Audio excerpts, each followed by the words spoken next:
Hello friend, আমি এসেছিলাম পূর্ব Medinipur exam নিতে। ডান্সের এক্সাম নেওয়া হয়ে গেছে, কালকে রাতেই চলে এসেছি দীঘাতে। আর আজকে মর্নিংয়ে দীঘার ভিউটা এত সুন্দর,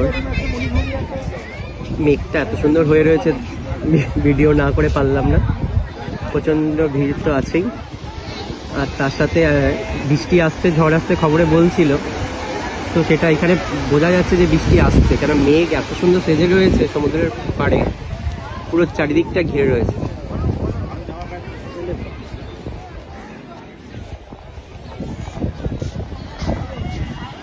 দীঘার পার্কগুলো এত সুন্দর সাজিয়েছে, আগের দীঘার নেই এখন। এখন সি বিচটা খুব সুন্দর সাজানো, জলও খুলছে দেখছি, মোটামুটি ভালোই।